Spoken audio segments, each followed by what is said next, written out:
Saudamos a você que nos assiste com a graça e a paz do Senhor Jesus. Que hoje Deus fale ao teu coração, é nosso sincero desejo.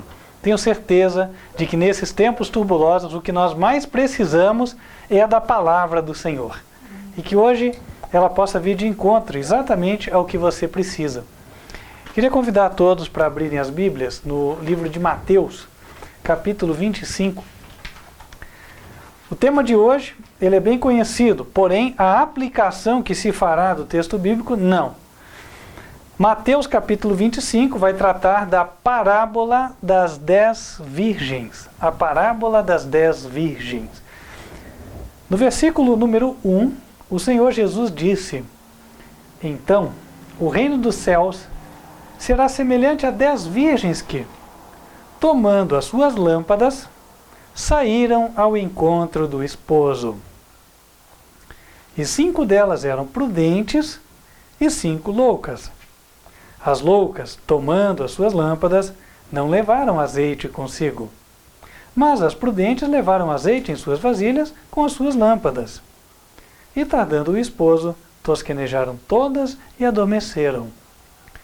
Mas à meia-noite ouviu-se um clamor: aí vem o esposo! Saí-lhe ao encontro! Então todas aquelas virgens se levantaram e prepararam as suas lâmpadas. E as loucas disseram às prudentes: dai-nos do vosso azeite, porque as nossas lâmpadas se apagam. Mas as prudentes responderam, dizendo: não seja caso que nos falte a nós e a vós. Ide antes aos que o vendem e comprai-o para vós. E tendo elas ido comprá-lo, chegou o esposo, e as que estavam preparadas entraram com ele para as bodas, e fechou-se a porta. E depois chegaram também as outras virgens, dizendo: Senhor, Senhor, abre-nos a porta. E ele, respondendo, disse: em verdade vos digo que não vos conheço.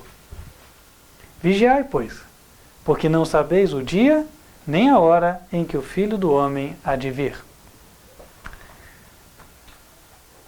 Este verso final, meus queridos irmãos, ele é a chave para nós entendermos como aplicar corretamente esta ilustração da parábola das 10 virgens. Esse verso, ele vem em continuação com aquilo que Jesus vinha falando lá no versículo 36. Olha lá. Porque daquele dia e hora ninguém sabe, nem os anjos dos céus, nem o Filho, mas unicamente meu Pai.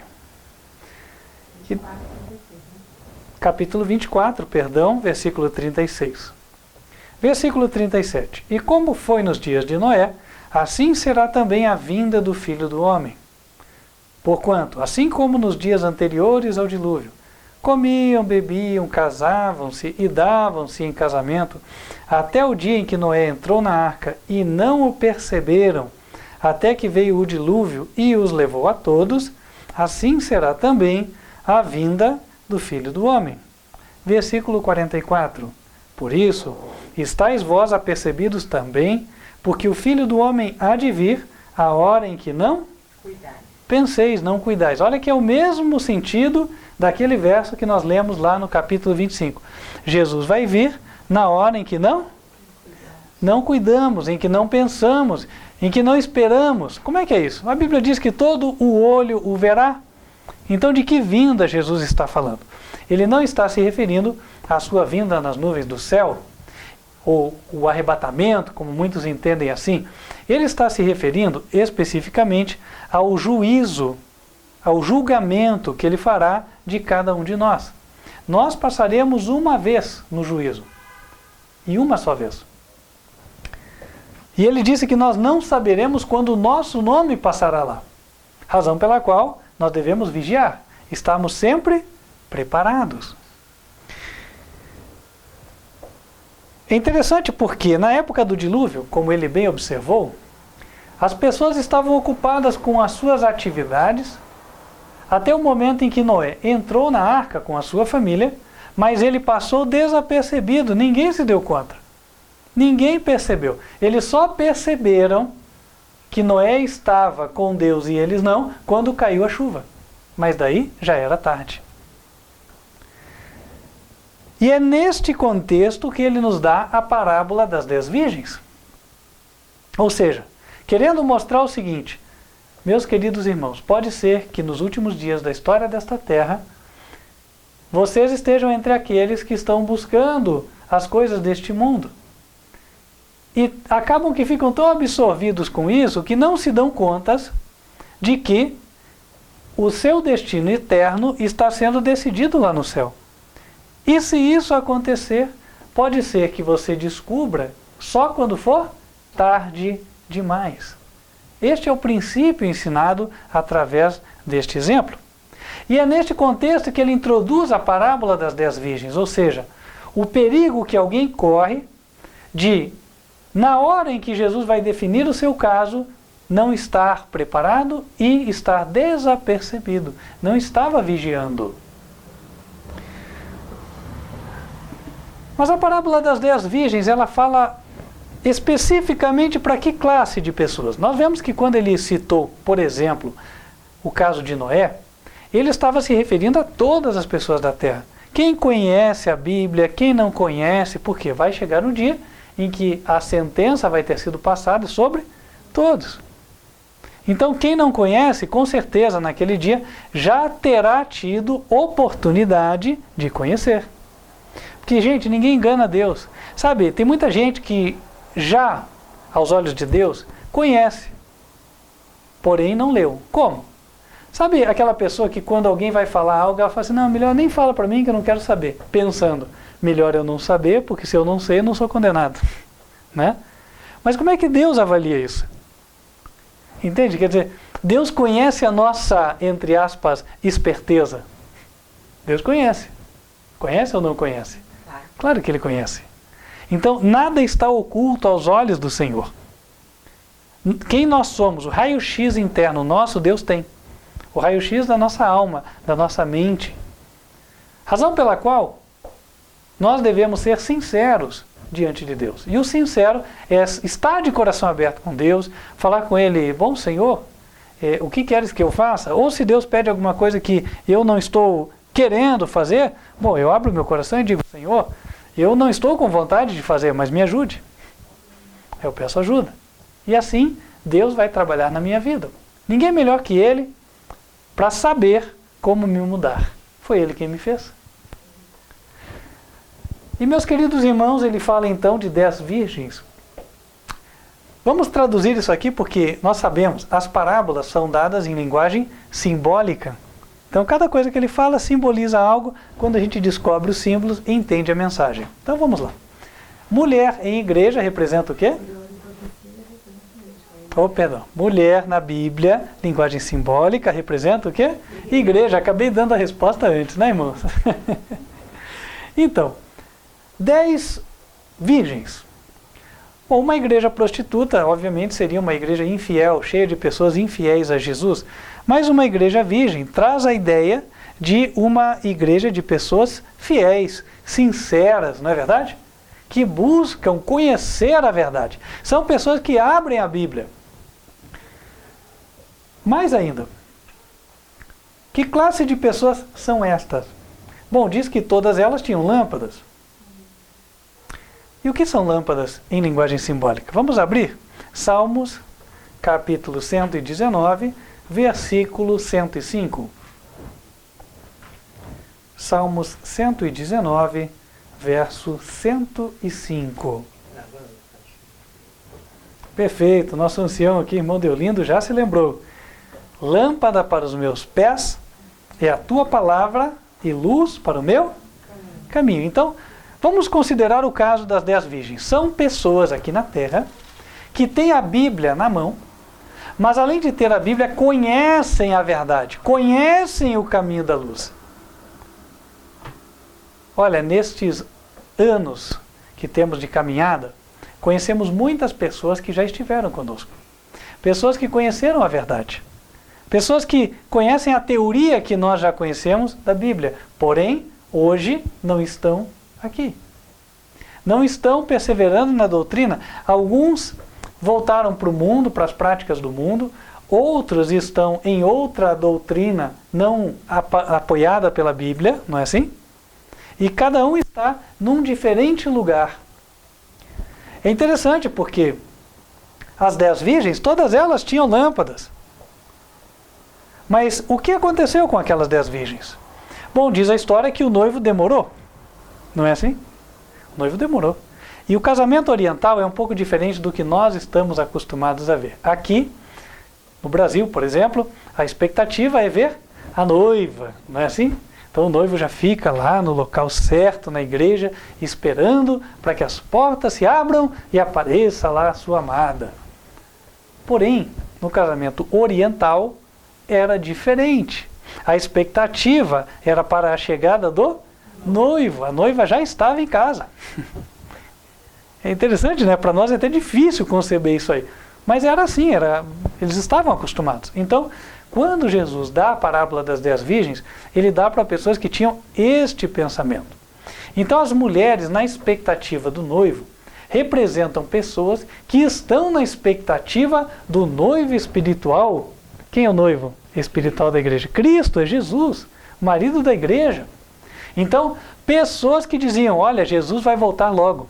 Irmãos, quantas pessoas eu vi se uniram a nós no passado, se aproximaram de nós e diziam crer com convicção de que Jesus vai voltar em breve. Por isso estamos aqui para nos preparar, estamos aqui abandonando o mundo e todas as coisas que o mundo oferece. Não era assim?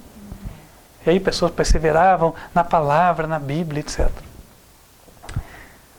É exatamente como a parábola das 10 virgens diz. Só que daí o noivo demorou, e daí quando ele demorou, o que aconteceu? As virgens parece que cansaram de esperar, né? Acabaram dormindo. E o sono, aqui, assim como os demais elementos da parábola, ele também é simbólico, ele é representativo, ele representa alguma coisa. O que é um sono espiritual? Bom, o sono espiritual é a pessoa que estava vivendo tudo que a palavra diz, e de repente encostou a palavra, não é verdade? Encostou a Bíblia e agora está vivendo de outra forma, né? Ela tinha as crenças de repente corretas da Escritura, só que ela se deixou levar. E aí ela foi para outra crença, caiu em outra igreja, gostou de esquentar um outro banco, sei lá, alguma outra coisa atraiu ela. E aí ela está lá. Bom, como é que a Bíblia representa? Ela representa virgem dormindo. E esta classe das 10 virgens, ela tem uma característica, ela é dividida em duas, segundo Deus colocou. Uma são virgens prudentes e a outra são virgens nécias, loucas. As virgens prudentes são aquelas que, embora adormecidas, no passado desenvolveram uma experiência espiritual com Deus, genuína, receberam o Espírito Santo de Deus, mas acabaram se enveredando pelo caminho errado. Essas são representadas na parábola como as virgens prudentes. Elas são elogiadas? Não, elas não são elogiadas, porque elas são virgens sonolentas, não é assim? Porém, embora sonolentas, foram prudentes. Em algum momento tiveram uma experiência genuína com Deus. Mas dentre estas virgens também há as loucas. Aquelas que estiveram, na verdade, que se regozijaram, caíram, foram para o mundo, e essas não tinham uma experiência genuína com Deus. Mesmo quando estavam unidas aos demais irmãos, elas eram o joio aos olhos de Deus e dos anjos. Joio por quê? Porque, na verdade, a palavra nunca ganhou o coração mesmo da pessoa. Acontece que ela estava ali, talvez porque os amigos estavam, não é assim? Talvez pelo impulso do momento, tem tanta gente que vai assim, né? Ou porque os parentes foram, porque a mãe induziu, o pai, enfim, seja lá o que for. Mas eram pessoas que não estavam realmente ligadas com Cristo, não desenvolveram uma experiência com Ele. Ocorre que, pelo sono das 10 virgens, estão representadas as duas classes de pessoas que já estiveram conosco e hoje não estão. E aí o tempo passa até um momento crítico na história, o qual Jesus menciona como sendo a meia-noite. Qual é a característica da meia-noite, irmãos? Assim, falando da natureza, alguém consegue me dar? Tem uma característica específica.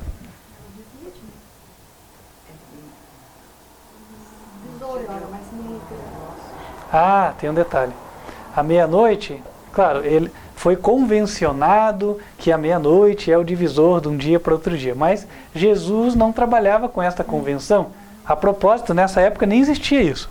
Não tinham traçado o meridiano de Greenwich lá na Inglaterra para dizer, né, que a meia-noite dá início a outro dia, assim vai. Bom, os romanos tinham essa ideia, porém Jesus não tinha. Jesus não era romano. Os judeus consideravam que o dia passava no pôr do sol. Então, quando ele fala meia-noite, com certeza o que ele quer nos fazer entender não é passou de um dia para o outro, mas sim o fato de a meia-noite ser o contrário do meio-dia. Meio-dia é a hora mais clara do dia, não é verdade? A meia-noite é a hora mais escura. E a hora mais escura do mundo, meus queridos irmãos, é quando a besta do Apocalipse se levantar e as trevas cobrirem a terra. Nós estamos aos poucos vendo as coisas se escurecerem na terra. A situação política, a corrupção não só na esfera política, também em outras esferas, a esfera religiosa. Ao mesmo tempo em que a religião está ganhando uma projeção nunca vista. Ontem, eu na cadeira do dentista, ele tem lá a telinha da Globo, e eu vendo a propaganda da Marcha para Jesus na Globo. Nunca vi isso. Né? As coisas estão mudando, mas não quer dizer que todas as pessoas estão ficando boas, amando o próximo, nada disso. Fala-se mais em Jesus, porém o povo está pior. Então, não é a genuína religião que está aflorando, pelo contrário, é uma religião de aparência, uma religião que não traz a verdadeira mudança no coração das pessoas. E esta religião vai acabar por matar a sociedade e vai levar a terra para a sua meia-noite. A Bíblia fala do surgimento da besta do Apocalipse. O momento em que todas as pessoas da terra, ou quase todas, melhor dizendo, vão se curvar à besta. E aí sim, vocês vão ver um fanatismo religioso jamais sonhado. Em nome de Deus, pessoas vão roubar, vão matar, vão espoliar, vão tirar tudo que o outro tem. Por quê? Ah, porque o outro crê na Bíblia. Igual era na Idade Média. Sabe, irmãos? E quando chegar esse tempo, a Bíblia diz aqui que o noivo vai estar chegando. Porque lá em Mateus 25, a Bíblia diz o seguinte, versículo 6, mas à meia-noite ouviu-se um clamor. Qual era o clamor? Aí vem o esposo, saí-lhe ao encontro. Como é que ele sabe que o esposo vem? Parece que era alguém que já vinha seguindo, né, o noivo. Então ele vem anunciando, como se fosse um arauto. Vem dizendo, olha, o noivo vem chegando, saiam para encontrá-lo, o noivo chegou. Quem que ele representa?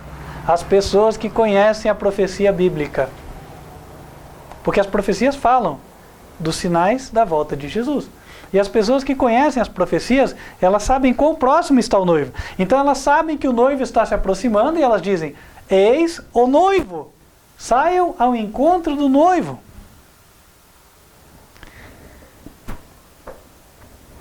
E é dito que isto é um clamor. Aqui podemos comparar também este clamor. Sabe, meus queridos irmãos, a Bíblia fala da obra de alguém que foi o precursor de Jesus no passado. Aquele que veio antes de Jesus, que anunciou a chegada do Mestre, o início do ministério de Jesus quando ele estava aqui na terra. E este alguém é citado em Mateus capítulo 3, versículos 1 em diante. E naqueles dias apareceu João Batista, pregando no deserto da Judeia e dizendo, arrependei-vos, porque é chegado o reino dos céus. Porque este é o anunciado pelo profeta Isaías, que disse, voz do quê? O que ele faz? Clama. O que era lá em Mateus 25? Clamor. Olha como é que as palavras conferem uma com a outra. Ele estava clamando, e clama o quê? Preparai o caminho do Senhor, endireitai as suas veredas. E este João tinha a sua pele de pelos de camelo e um cinto de couro em torno de seus lombos, e alimentava-se de gafanhotos e de mel silvestre. Irmãos, aquele que deu o clamor anunciando o Messias no passado foi quem chamou o povo para se arrepender dos seus pecados. Aquele que chamava o pecado pelo seu devido nome, que dava uma nota de advertência. E mais, ele não era só fala, ou seja, faça o que eu falo e não faça o que eu faço. Não, ele era um exemplo daquilo que ele pregava. Porque ele se vestia de forma simples, olha aqui. Ninguém podia dizer que ele tinha vaidade, não é assim? Alguém vestido de pele de camelo. Mesmo naquela época, isso era considerado uma vestimenta muito rústica. Além disso, diz aqui, cinto de couro, e alimentava-se de gafanhotos e de mel silvestre. Que ninguém confunda aqui, não é que ele comia insetos. Tá? O gafanhotos, ele é semelhante a uma planta que tem, inclusive lá ela dá em Portugal, né? Então ele comia. Há quem chame ela de alfarroba, né? Alfarroba e mel silvestre, eram as coisas que João Batista comia. Ora, então ele era uma pessoa que demonstrava pelas suas atitudes que o seu coração não estava na terra. Que se ele chamava o povo para se preparar para a vinda do Messias, é porque ele estava se preparando. Ele estava demonstrando, olha, eu estou preparado, e vocês? Entende? Irmãos, é por esta razão que Deus, nos últimos dias, levantou este ministério, com o próprio nome que tem a ver com o clamor. Advertência final, não vai ter outra. E o que você tem ouvido nas diferentes mensagens aqui? Reprovação pelos pecados. Pedindo o quê? Conversão, arrependimento, mostrando para você qual é a realidade. Aqui você não está sendo enganado, você está escutando a verdade. Se você vai aceitar ou não, aí é outra questão. Cada um vai tomar a sua decisão, não é verdade? Mas aqui está o portador da palavra, compreende? Certa vez João foi perguntado, quem é você? O que ele disse? Eu sou a voz que clama do deserto. Eu sou uma voz. Eu mesmo não sou nada, disse ele. Eu não sou nada, não adianta vocês olharem para mim como se eu fosse um grande profeta, né? Como se eu fosse o homem. Não, o homem é aquele que vem depois de mim, aquele do qual eu não sou digno de tirar nem as sandálias. Este é o homem, o Messias. Para esse vocês devem olhar. Este é o exemplo de vocês. Eu estou anunciando a chegada dele. E agora, meus queridos irmãos, no fim da história da Terra, Deus nos levanta como os João Batistas modernos para falar para os outros o seguinte: preparem-se, Jesus está voltando. Você está vendo a situação política conturbada? Você está vendo a economia em frangalhos? Você está vendo o desemprego? Está vendo o desespero estampado no rosto de alguns? A ansiedade e angústia no rosto de outros? Isto é sinal de que as coisas não vão melhorar. O tempo de prosperidade nesta terra já era. Ou nós olhamos para cima e contemplamos o nosso Messias vindo e nos preparamos para ele, ou em breve perderemos tudo. Razão pela qual Deus tinha que levantar nestes dias uma mensagem como a de João Batista, um clamor. A voz que clama do deserto. Por que a voz clama do deserto? Aqui tem um significado também. Deserto é lugar vazio. Deserto é lugar que não tem muitas pessoas. Portanto, Deus não usaria, como João Batistas modernos, os membros da maior denominação da terra, ou de uma denominação extremamente numerosa, cheia de edifícios e hospitais e etc, etc. Não! Isso era a igreja judaica da época, mas Deus não usou os rabis. Deus usou quem? João Batista. A mesma coisa hoje. Você às vezes pode ficar admirado, mas esse ministério não tem muitos membros. Ora, só é mais uma confirmação de que é de Deus. Qual é o sinal de que Deus não quer que as pessoas se salvem? Claro que Ele quer. Ele quer sim. Ocorre que a mensagem dele não vai mudar para o gosto das pessoas. Então muitos não querem se humilhar e aceitar a direção de Deus na sua vida, por essa razão ficam de fora, por escolha deles. Por Deus todos estariam dentro, mas infelizmente nem todos escolhem assim, não é verdade? Sabe, meus queridos irmãos, então é um tempo em que, enquanto as trevas cobrem a terra, há alguém que começa a dizer: olha, eis o noivo, Jesus está vindo, saiam ao encontro dele. Para de pensar na tua vida quando você tiver os netos. Você não terá netos nesta terra. Atenção, você que ainda não tem filhos, você não terá netos. Esta é a geração que há de ver Jesus voltando. Razão pela qual nós temos que estar preparados. E como? Jesus disse: vigiai, pois não sabeis a hora em que o Filho do Homem há de vir. Quando é que o meu nome vai passar? Não sei. Então melhor eu estar sempre preparado. Como que eu vou estar sempre preparado? Ah, meus irmãos, em Apocalipse 14, versículo 12, a Bíblia mostra o anjo apontando para a terra e dizendo: aqui está a paciência dos santos. Aqui estão os que guardam os mandamentos de Deus e a fé de Jesus. Pela fé de Jesus. Peça fé, porque Deus dá fé. Fé é um dom. Se você não tem fé para confiar em Deus, que Ele vai te livrar, caso você o obedeça, então peça. Aqui está a paciência dos santos. Pela fé de Jesus, eles guardam os mandamentos, os 10 mandamentos da lei de Deus, incluindo o sábado e a não crença na Trindade. Certo? Vamos resumir aqui já. Para quem tem interesse em buscar mais informações, temos no canal, tá? Meus queridos irmãos, não há mais tempo para ficar aí procrastinando, sabe? Deixando para amanhã, desperdiçando oportunidades. Não! Nós temos que aproveitar toda e qualquer oportunidade de avançar espiritualmente. Se Deus te deu uma Bíblia em casa, se Deus te deu tempo para orar, se Deus te deu oportunidade, aproveite, aprenda e aplique. Faça para o teu próximo, para as pessoas, aquilo que a Bíblia te ordena a fazer. Assim, quando o teu nome passar lá, você será considerado como os que estão vigiando. E aqui fica um apelo de Deus para nós. Sabendo nós que estamos nos últimos dias, quem gostaria de estar vigiando quando Jesus visse o seu nome no juízo? Amém. Irmãos, que assim seja. Porque ali será decidido o nosso destino eterno. E nós seremos os únicos responsáveis por ele. Que Deus possa ajudar cada um de nós a fazermos a sábia escolha e confirmarmos ela todos os dias da nossa vida.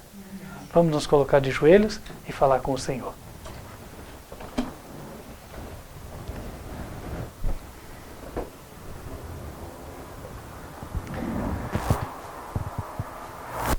Poderoso Deus que nos altos céus habitas. Nós queremos, Senhor, pedir que o Senhor nos ajude a andarmos em humildade e mansidão diante do Senhor, aceitando a Tua instrução que o Senhor nos dá pela Tua palavra. Ajuda-nos a andarmos em obediência, em harmonia com a Tua vontade. Transforma cada um de nós, porque bem sabemos que, pela nossa força mesmo, não teríamos condições de andar nos Teus caminhos. Mas é só contigo, é com a ajuda de Jesus que venceremos. Senhor, pedimos a Ti que venha guiar a cada um de nós, em todos os dias. Lembre-nos de fazermos a escolha correta, a escolha ao Teu lado. Abençoa todos os que vão assistir a esta mensagem, ó Deus, que também eles usem com sabedoria o seu direito de escolha. Pedimos, ó Deus, que abençoe os demais que precisam ouvir esta mensagem. Faça chegar até eles, e que assim o teu povo se salve, e as tuas virgens prudentes possam encontrar o noivo. Amém. Pedimos estas bênçãos em nome de Cristo Jesus. Amém. Amém. Atenção você que nos assistiu e é uma virgem prudente. Pode ser que você já tenha se regozijado na verdade, já tenha estado conosco, porém, você tenha andado sonolento, longe do redil do Senhor. Abandonando aqueles que perseveraram nesta doutrina, a qual você sabe ser a certa. Deus apela para que você volte, enquanto é tempo. A parábola das 10 virgens mostra que, se você teve uma experiência genuína com Deus, há oportunidade para você. Mas você deve fazer bom uso dela pela escolha. Não deixe para amanhã aquilo que você pode fazer hoje. Que o teu orgulho não te impeça de entrar nos portais do céu. E você que está nos assistindo e reconhece que este é o local onde as pessoas estão se preparando e gostaria de estar congregando junto conosco, entre em contato, vamos te dizer como fazer. Nosso e-mail, contato@advertenciafinal.com.br. Atenção, você que quer um grupo, uma célula na tua casa, da mesma maneira, entre em contato conosco e você receberá apoio ou será visitado.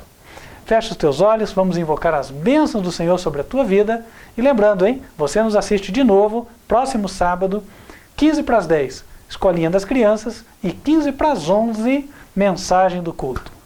Vamos orar. Que o Senhor te abençoe e te guarde. Que o Senhor faça resplandecer o seu rosto sobre ti e de ti tenha misericórdia. Que o Senhor levante sobre ti o seu rosto e te dê a paz. Amém. Fique com Deus e até a próxima.